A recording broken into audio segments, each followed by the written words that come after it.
Check, check, check, check. Welcome, welcome, welcome, everybody. Check, check. 1, 2, 1, 2. Can you hear me? All right. I think we are live now, folks. Cool beans, cool beans. So, welcome, everyone. Whether you're joining me live or watching the replay, today I am diving deep into one of the most important topics in short-term rental investing: how to find the best cost-effective and high-revenue STR markets in 2025 using our proprietary sweet spot short-term rental market research process. This is the exact 9-step system that we've used to build our large portfolio of short-term rental properties, and we use this to identify high-revenue markets, avoid bad investments, and maximize profitability. If you want to confidently invest in short-term rentals, make sure that you are here for this training. This is for you if you want to generate high cash flowing returns in your short-term rentals. Now, if you're here live, make sure you drop in your questions in the chat. I'll be happy to answer them. We are live on YouTube and Facebook as well. And then boom, we take this off and this goes into our database of trainings. So things have been a little bit differently because 2025 is the year of short-term rental advancement with AI. So things are changing in the market, and we're going to talk about a few things that are most important to you at the beginning of the process. So why don't we get started, folks? I call this the sweet spot market research process. It's called the sweet spot market research process. And this is an advanced training. So I'm going to go into a lot of detail for you. Okay. So the big idea is that most investors guess when picking a market. Okay. This leads to bad investments, missed opportunities, and instead of creating wealth and using a proven research system, they actually end up making a terrible decision. And this has happened for many of you out there, right? So let's help you maximize profit and minimize risk right here. Okay, so I know you want a profitable STR property that generates consistent high cash flow while also appreciating in value year over year. I know that, right? But there is a problem to that, right? And most investors just pick the wrong market. I did it when I first got started, and I did not know any better, right? I just used high surface level data, high level surface level data that I saw to make a decision. And that was a big problem, right? Also, if you don't have a proven system or a research process that has been proven over and over to work, then you make emotional decisions or rush decisions, and that could turn into a terrible $50,000, $100,000 mistake. Okay, so a quick story: when I first got started, I used to do rental arbitrage, and I rented a property in Cypress, Texas, and I was so sure this property would do $120,000 a year because it was a 5 bedroom, right? And it was large. It was like 2,500 square feet, and then I went and rented it. And I was like, this is going to do 20. It's just like that one. It's going to do 25. It's going to do $120,000. But a year later, it only hit $65,000. Then I figured out over the next 6 months to a year, as I was building and figuring out and doing tons of work behind the scenes to figure out this process, that I had missed a bunch of things. And it was basically the predictability of things, the process, and putting things into the proper places and getting the right data. Okay. So I made a bad decision, and I'm sure that if you're listening to this and you're a short-term rental investor that have done a ton of deals, maybe when you were getting started, you've made a wrong decision too. Don't be afraid to share. If you haven't lost money in real estate or short-term rentals, then you're not doing something right, right? So when you're getting started, things happen, right? So let's just not make that mistake again. And now it's time to actually jump into the best markets. Okay. I've been through this process, and after 7.5, almost, yeah, 7 years of experience, I put together a step-by-step process. that helps me find these high revenue markets before they get oversaturated. And if they are saturated, I create my own niche, right? While also aligning things with the right real estate prices in between the demand and the prices, right? So I make sure that I buy the right property in the right area on the real estate side, and also on the demand side, that property or that area has demand on the short-term rental side. Okay, so today, again, I'm going to walk you through the sweet spot short-term rental market research process. It's the advanced version to help you find high revenue STR markets before they become too competitive, so that you can match real estate prices with actual short-term rental revenue potential, and you don't overpay for that real estate, which a lot of people have done that. I've seen it, and I continue to see it over and over. Also, I'm going to help you identify properties with a 3 to 5 revenue multiplier on the mortgage or rent, or what I call the revenue to purchase price ratio. Okay, and just to give you a quick recap of that, we use a screening method called the revenue to purchase price ratio, or the gross rent multiplier, right? And we base it on both. If it's a rental arbitrage deal, when we work with our clients, or when we work with our own properties, our investments, our fund, we use the same method. Now we don't do rental arbitrage anymore, but there's a way to use it in rental arbitrage. There's another way to use it when you invest in properties, and that is called the revenue to purchase price ratio. Okay, and our norm is we advise and we show our partners that we don't invest into properties that generate less than 15% of the, actually for us is 20%. We say start with 15. For us is 20%. That is our outside sort of underwriting criteria. But when we do internal projects or internal goals, is 25% of the purchase price. What that means is if we buy a $500,000 property, our minimum is $100,000 in revenue per year for that property. And if it doesn't meet that criteria, we simply don't invest. Okay. So why market research matters, folks? So, well, number one, it helps you identify top revenue generating STR properties. Number two, it prevents investing in oversaturated or underperforming markets. Number three, it gives you a data-driven approach, which data doesn't lie, to maximize cash flow and long-term appreciation.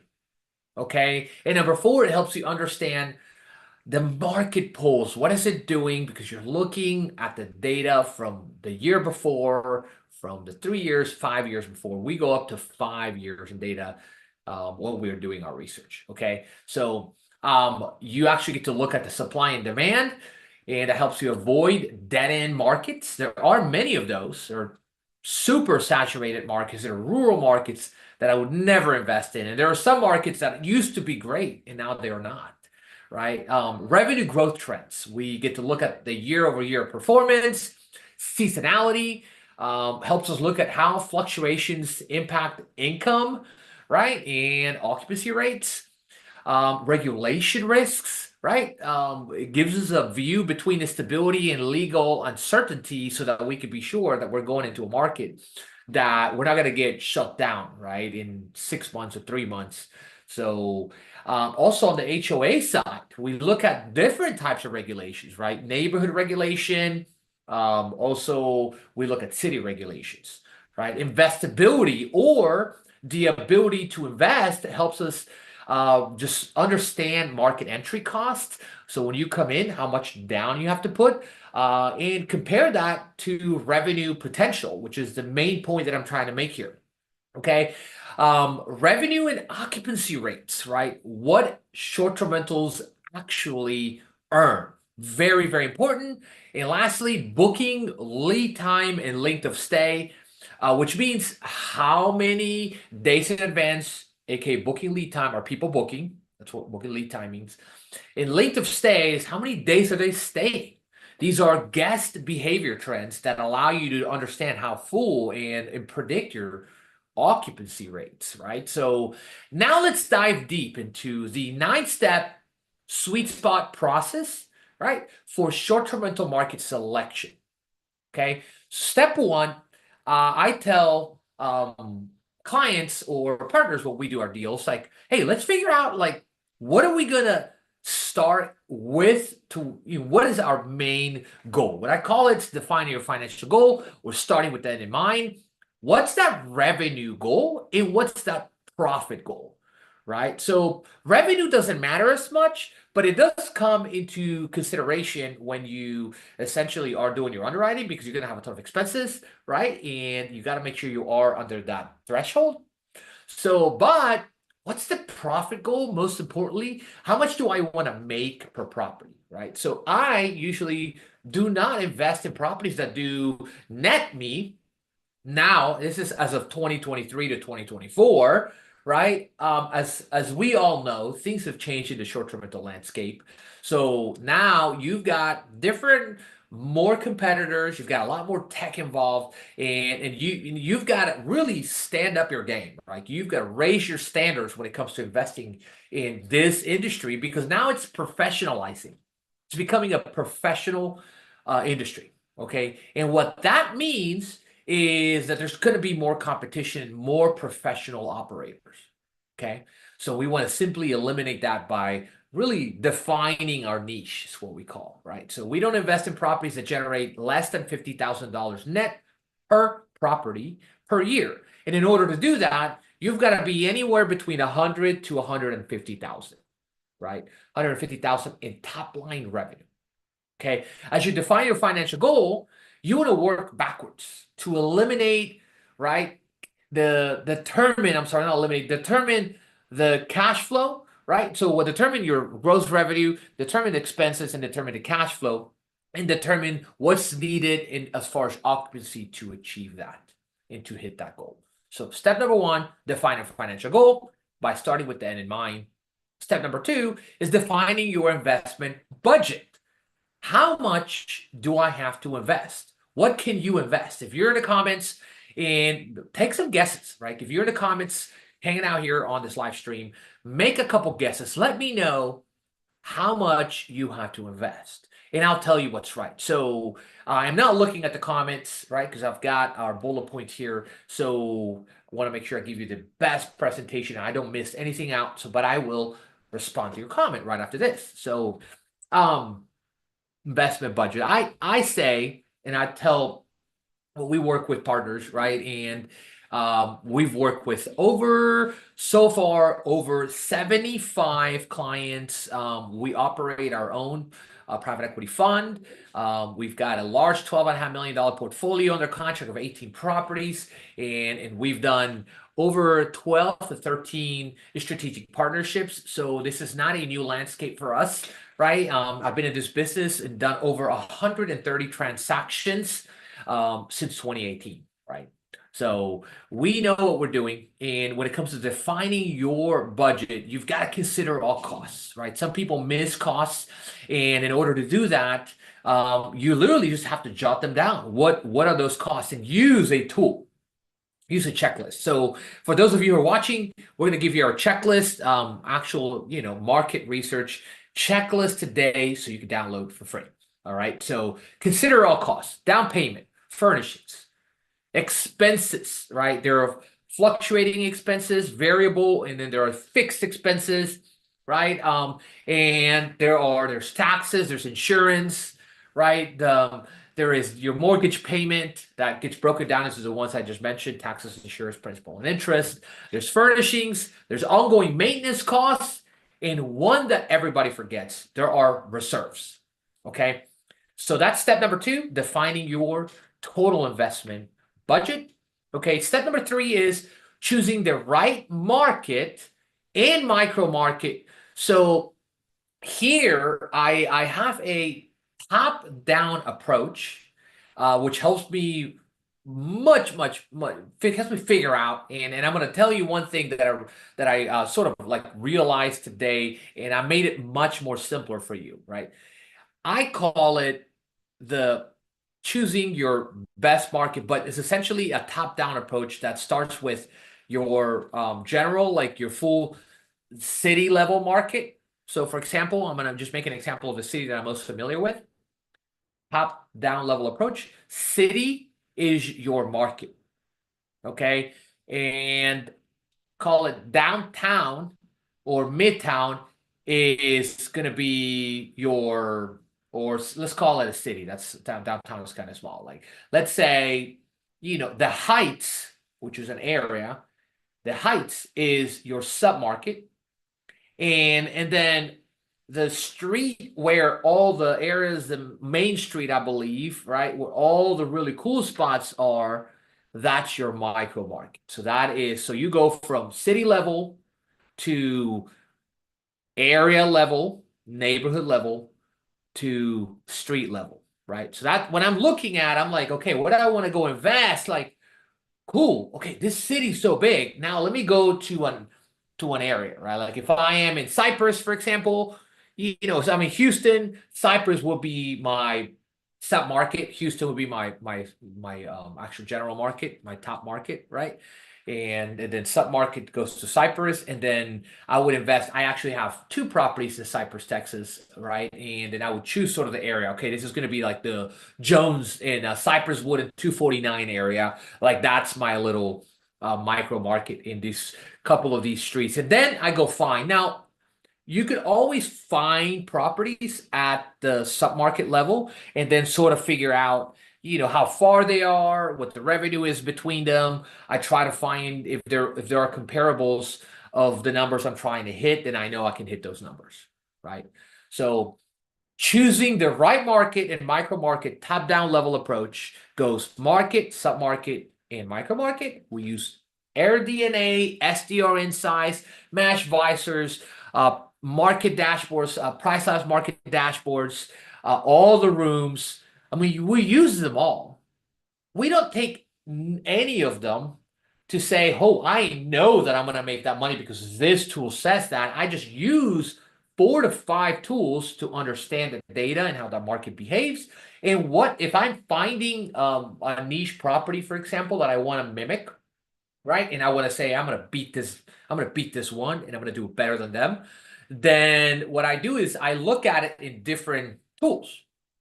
Okay. And that allows me to understand. I'll look at the data, I'll look at the actual tourism growth, I'll look at the trends, the occupancy, the revenue, the trends over the last 5 years, et cetera, right? So now I also want to analyze a few things depending on who your client is, right? So you want to look at tourism growth, right? Regulations, STR supply demand gaps inside these tools, right?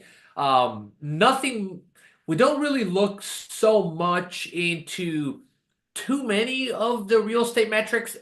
If, like, for example, like median income and job growth, because most of the people, most of the time, that are coming into our properties are going to be travelers, not locals. So job growth and in median income and population growth and all that basically applies to people that come to live there, right? And they want to buy a house because they're living there. So I want to make sure that when I'm investing in long-term rentals and multifamily real estate, that's a completely different way to underwrite, right? We use other metrics. Now, when it comes time to look at the real estate, that's key, right? Because you do want to look at the real estate appreciation rates, right? At the supply and demand, how that market has been behaving, a whole nother training, right? So you've got to make that decision between, like your location strategy. Okay, so that's step number 3. I know I went a little deep, right?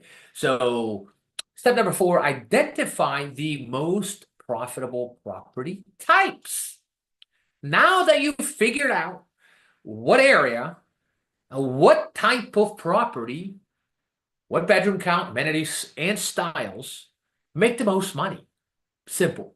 Which properties have the highest consistent cash flow, revenue, and occupancy rate? Not cash flow, because you can't figure out the cash flow there. You can sort of estimate it in your head, but you can't figure out until you underwriting, which is also another training.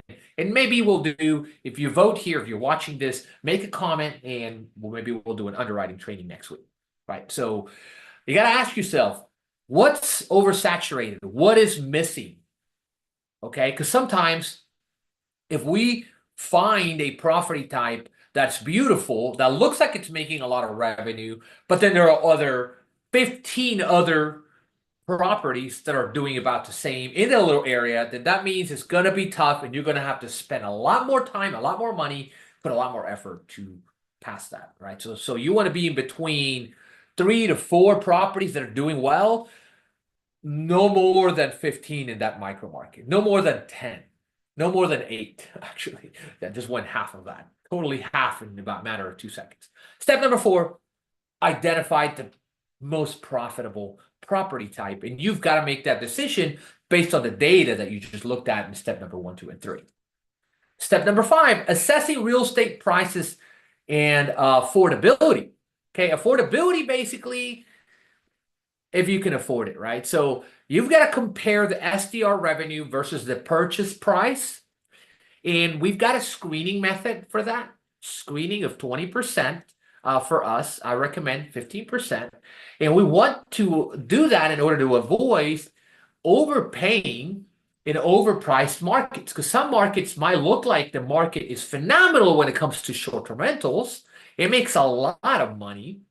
But then you look at the real estate and it's like $300 a square foot. And I'm like, no, sir, that's not happening. I am not buying there. I don't care if this one makes $150,000 a year, but I'm paying, 2 million or $1,300,000 or $1,400,000 for that property. Absolutely no, because why? I've got a screening metric, right? If this property is making me $150,000 a year, I can pay no more than $750,000 for me. For you, maybe $1 million. You might self-manage. We've got other metrics. We've got other types of expenses. Our debt might be different, so our costs are going to be different. For us, we like the higher profit, okay? So then as you're assessing real estate prices and affordability, you're also finding these value pockets when it comes to real estate in high-yielding neighborhoods that are going to appreciate faster, consistently, right? I look at the last 5 years of appreciation, right? Because I want to buy in a neighborhood that has appreciated the last 5 years or at least has stayed fairly consistent because, after 2022, things started to slow down here in Houston. So it's been real flat in most neighborhoods. So I want to make sure that if I'm not looking at 2020 or 2021, I'm looking at 22, 23, and 24.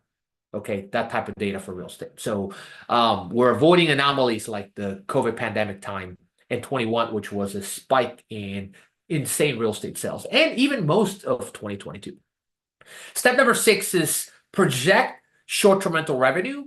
Realistic projections here using historical STR performance, other property comps, identifying your main comp, using occupancy rates and average daily rate, aka ADR. So we call ADR, right? Factoring in seasonality, guest demand, and peak off and on income variations. And when you're doing your research, most of these softwares are going to give you a bar graph in which you can look at your income variations to understand if I do this X property, that's why you niche down, right? You niche down to 1 or 2 or 3 properties. So if I do this property and I buy this one right here that's on the market in this great neighborhood, so I'm doing 2 separate sort of understandings, 2 separate underwriting. But if I do this property, how will it grow in revenue? How will the seasonality perform in terms of income, right? Will I be flat 0 from January to February or December to February, or will I still make consistent income to pay my bills, right? So that allows me to understand how I'm going to manage my cash flow, right? So and then if I do want to be negative, I do not want to be negative any month in any of my properties. And I mean, there are some markets that are extremely, not volatile, but extremely seasonal, right? Volatility and seasonality are completely different. Volatility, you actually have trends that are unpredictable. Seasonality, they're predictable. You can look at graphs and this is going to happen year over year. And if it's a market that goes down, then you don't want to go into that market because that is volatile. It's a volatile market. Okay. As you project the revenue, you're also calculating net profit expenses. You're subbing platform fees, taxes, insurance expenses, maintenance, cleaning, etc. and you're going to have that. Basically, that's underwriting, right? So we're not going to go into underwriting today. Just giving you these steps for our market research process. But part of the market research process is the beginning of underwriting. The next step, which we might talk about next week, which is acquiring the perfect property. That's whenever you do the actual underwriting. Okay. So, and then step 7, this process is selecting the best property for your investment criteria, right? By defining your budget, target cash flow, and appreciation potential. Like, what do you want your return to be? We usually love projects with 30 to 50% cash on cash, right? We just do, right? So if we invest 150,000 in a property and we make 50,000 net that year, right, which is about a normal, then that is 33% cash on cash. That does not include my full return on investment because I am not including any of the additional, right, tax depreciation benefits or appreciation of the real estate.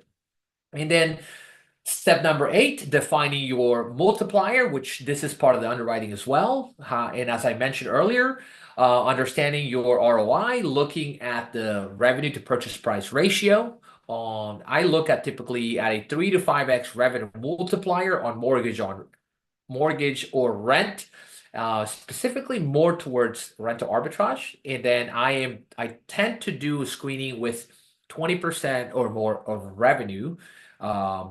In terms of when I'm buying. Okay. And then you identify properties that outperform market averages. Okay. So, and then lastly, step number 9 is building your perfect property avatar, which also is part of our perfect property process. Okay. So in here, at the highest level, you match the property type, location, and features, and you ensure that it aligns with your management style, right? So if you are going to self-manage, co-host, or get a full-service property management company, right?